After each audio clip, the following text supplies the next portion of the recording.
Bismillahirrahmanirrahim. Assalamualaikum warahmatullahi wabarakatuh. Pada kesempatan ini, saya akan membahas soal KSM Ekonomi Terintegrasi tahun 2022 tingkat kabupaten kota. Soal pertama, sistem ekonomi konvensional menjelaskan bahwa kelangkaan berlaku sebagai akibat dari ketidakseimbangan antara kebutuhan masyarakat dengan faktor-faktor produksi yang tersedia. Tapi dalam ekonomi Islam oleh Bakir, kelangkaan tersebut tidak akan pernah terjadi. Ayat dalam Al-Quran yang menjelaskan hal tersebut adalah, di soal ini ada dua sistem ekonomi, ada sistem ekonomi konvensional dan ada sistem ekonomi Islam. Sistem ekonomi konvensional menjelaskan tentang kelangkaan bahwa kelangkaan itu adalah ketidakseimbangan antara kebutuhan manusia dengan alat pemuas kebutuhan, baik berupa barang maupun jasa. Namun dalam ekonomi Islam, kelangkaan tidak dikenal. Kenapa tidak dikenal atau tidak terjadi? Karena Allah sudah menjamin rezeki tiap-tiap makhluk. Jadi, jawaban untuk soal ini adalah berkaitan tentang rezeki tiap-tiap makhluk. Nah, kita lihat di pilihannya. Untuk opsi A, jika kita terjemahkan, ini opsi A berada pada Quran surah Ibrahim ayat 32. Nah, di Quran surah ini menjelaskan tentang rezeki, yang mana menjelaskan di sini ini ada minat samarati rizquha. Artinya, kalau kita terjemahkan, Allah telah menciptakan langit dan bumi dan menurunkan air hujan dari langit. Kemudian Allah mengeluarkan air hujan itu, berbagai buah-buahan menjadi rezeki untukmu. Nah, ini ada kata rezekinya. Kemudian untuk poin B, itu ada di Quran surah Al-Baqarah ayat 267. Quran ini membahas tentang menafkahkan dari hasil usaha yang baik-baik saja. Kemudian di pilihan C, itu tentang Quran surah An-Nahl ayat 14. Ini menjelaskan tentang Allah yang menundukkan lautan agar kamu dapat memakan daripadanya daging yang segar, dan kamu mengeluarkan dari lautan itu perhiasan yang kamu pakai. Ini juga berkaitan dengan rezeki yang diberikan oleh Allah, namun lebih spesifik ke laut. Kemudian untuk jawaban D, itu Quran surah Al-Mulk ayat 15. Di pilihan D ini juga menjelaskan tentang rezeki. Ini ada kata rezeki. Di terjemahannya, dialah yang menjadikan bumi itu mudah bagimu, maka berjalanlah di segala penjurunya dan makanlah sebagian dari rezekinya. Ada kata rezeki, sebagian dari rezekinya. Jawaban yang paling benar dari keempat opsi ini adalah jawaban A. Ini minas tamarati rizquha. Allah telah memberikan rezeki kepada makhluknya. Kemudian, soal nomor 2. Ekonomi digital merupakan bagian dari perbuatan muamalah dalam konsep ekonomi Islam. Bagi manusia yang mampu menguasai, akan bisa menghasilkan uang yang sebanyak-banyaknya. Islam mengajarkan manusia untuk terus produktif, yang salah satunya adalah menghasilkan uang yang sebanyak-banyaknya. Salah satu ayat dalam Al-Quran yang menganjurkan hal tersebut adalah, nah kita kembali terjemahkan. Yang pertama, poin A, ini Quran surah Saba ayat 10. Dan sesungguhnya telah kami berikan kepada Daud karunia dari kami. Hai gunung-gunung dan burung-burung, bertasbihlah berulang-ulang bersama Daud. Ini menjelaskan tentang keutamaan Nabi Daud. Kemudian jawaban B, Quran surah Az-Zariyat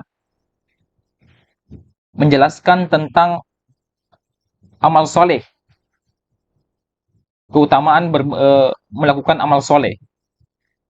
Kemudian pilihan C, itu Quran surah Jum'ah ayat 10. Di sini dijelaskan, apabila telah ditunaikan salat, maka bertebaranlah kamu di muka bumi, dan carilah karunia Allah, dan ingatlah Allah sebanyak-banyaknya supaya kamu beruntung. Nah, di sini ada kata bertebaranlah kamu di muka bumi. Artinya kita disuruh, diminta untuk berusaha, untuk produktif. Kemudian pilihan D, kurang surat Sabah ayat 11. Buatlah baju besi yang besar dan ukurlah anyamannya dan kerjakanlah amal soleh. Ini juga berkaitan tentang amal soleh. Kita berusaha untuk melakukan amal soleh.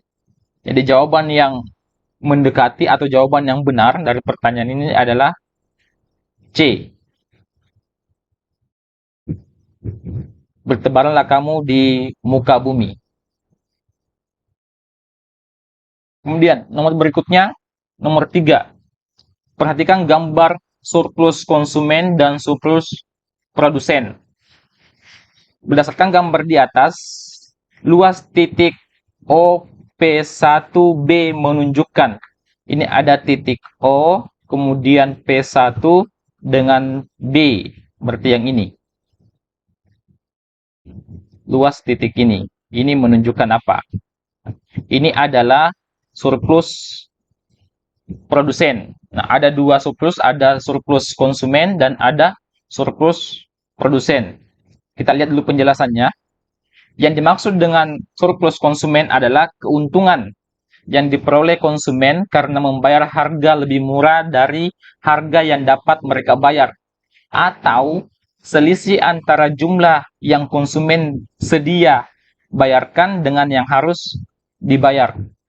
Sedangkan surplus produsen adalah keuntungan yang diperoleh produsen karena memperoleh harga yang lebih tinggi dari harga produsen bersedia untuk menjual, atau selisih antara jumlah yang diterima dengan yang mereka harapkan untuk dibayar. Untuk lebih jelasnya kita lihat kurva berikut. Untuk menjelaskan tentang surplus produsen dan surplus konsumen, kita ke surplus konsumen dulu. Untuk konsumen, ini adalah surplus konsumen.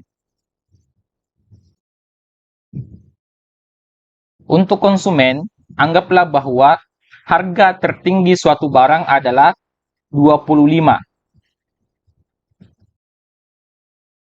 Kemampuan untuk membeli konsumen paling tinggi adalah 25. Namun, ternyata di pasar ada harga barang itu ada harga seharga 15 rupiah. Maka konsumen lebih memilih untuk membeli yang harga 15 itu. Sehingga surplus konsumennya ada pada area ini. Rentang antara 15 ke 25. Maka ini adalah area surplus konsumen. Sama dengan penjelasannya bahwa selisih antara jumlah yang konsumen sedia bayarkan dengan yang harus dibayar. Konsumen sebenarnya bersedia membayar sampai 25, tapi karena ada harga 15, maka yang dibayar adalah 15. Sehingga selisihnya ini yang disebut sebagai surplus konsumen. Kemudian berikutnya, untuk surplus produsen. Untuk surplus produsen, ini SP,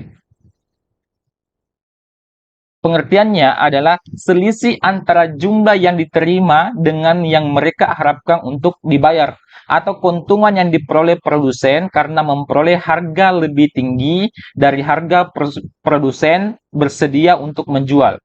Anggaplah harga barang yang akan dijual adalah dengan modal biaya produksinya ada 5.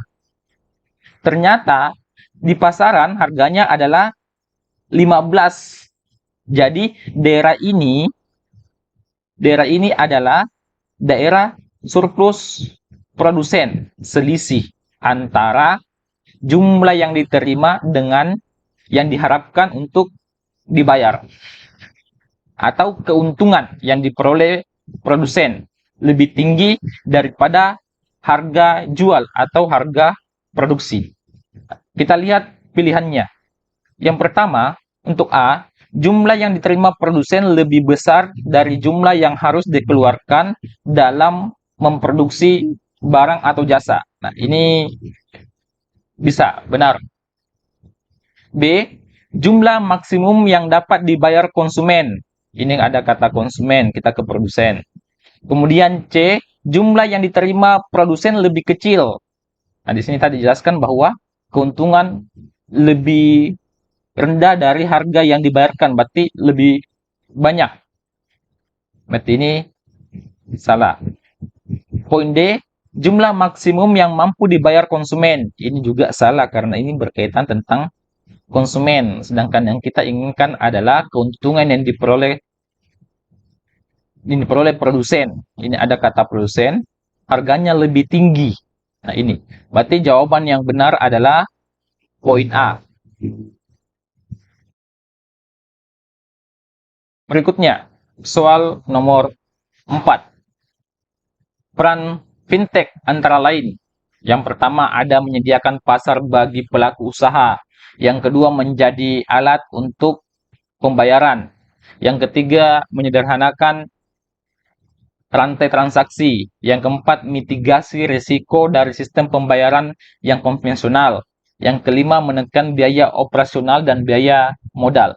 Pertanyaannya, manakah di atas yang termasuk peran fintech dalam sistem pembayaran? Sebelum kita menjawab, kita cari tahu dulu apa itu fintech. Ini finansial teknologi. Penjelasannya, fintech merupakan hasil gabungan antara jasa keuangan dengan teknologi yang akhirnya mengubah model bisnis dari konvensional menjadi moderat. Yang awalnya dalam pembayaran harus bertatap muka dan membawa sejumlah uang kas, kini dapat melakukan transaksi jarak jauh dengan melakukan pembayaran dapat dilakukan dalam hitungan detik, arti menggunakan teknologi. Bukan lagi yang konvensional, yang selama ini kita membayar cash, sekarang menggunakan teknologi. Pertanyaannya, manakah di atas yang termasuk peran fintech dalam sistem pembayaran? Kita lihat penjelasannya, ada beberapa peran fintech. Yang pertama itu menyediakan pasar bagi pelaku usaha. Berarti yang ini semua satu. Kemudian yang kedua, menjadi alat bantu pembayaran. Terus yang ketiga, membantu pelaksanaan investasi yang lebih efisien. Ini tidak ada, nomor 3 enggak. Kemudian sebagai mitigasi risiko atau meminimalkan risiko dari sistem pembayaran konvensional. Kemudian yang kelima, menekan biaya operasional. Ini juga tidak. Berarti yang benar, jawaban yang benar adalah 1, 2, dan 4. Jawaban benar ada di poin B. Berikutnya, soal berikutnya. Soal nomor 5. Konsep absolut teori oleh Adam Smith. Ini ada absolute teori atau teori keunggulan mutlak dan ada teori keunggulan komparatif. Teori absolut ini dikemukakan oleh Adam Smith dan ada teori yang lain itu teori komparatif yang dikemukakan oleh David Ricardo. Kita lihat apa itu teori keunggulan mutlak. Menurut Adam Smith, keunggulan mutlak atau absolut merupakan kondisi.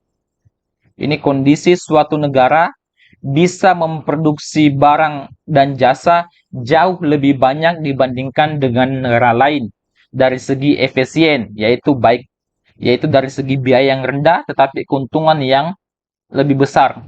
Artinya, suatu negara bisa memproduksi barang yang jauh lebih rendah biaya produksinya ketimbang dengan negara lain atau lebih efisien daripada negara lain. Nah, itu yang dimaksud dengan keunggulan mutlak oleh Adam Smith. Kita lihat opsi pilihannya. Yang pertama, kemampuan suatu negara untuk menghasilkan jenis barang tertentu dengan biaya yang lebih murah, kita tandai, dari negara lain karena perbedaan efisiensi. Oke, ini bisa. Yang D, kemampuan suatu negara untuk menghasilkan barang lain, ada kata barang lain, dengan biaya yang lebih murah, biaya lebih murah pula, dari negara lain karena perbedaan efisiensi. Kita tandai, benar. Kemudian C, keinginan negara untuk menghasilkan. Ini ada kata keinginan. Ini bukan, tetapi ada kata bisa atau kemampuan. Maka poin C dengan D ini sudah salah. Ada kata keinginan. Di sini kita persempit, ada dua pilihan, pilihan A atau B. Pilihan yang benarnya adalah poin A. Ada kata jenis barang tertentu, bukan barang lainnya. Jadi keunggulan mutlak adalah kemampuan suatu negara untuk menghasilkan barang dan jasa yang lebih murah ketimbang dengan negara lain karena perbedaan efisiensi. Nah, itu tentang pembahasan nomor 5. Nah, berikutnya kita akan membahas soal berikutnya.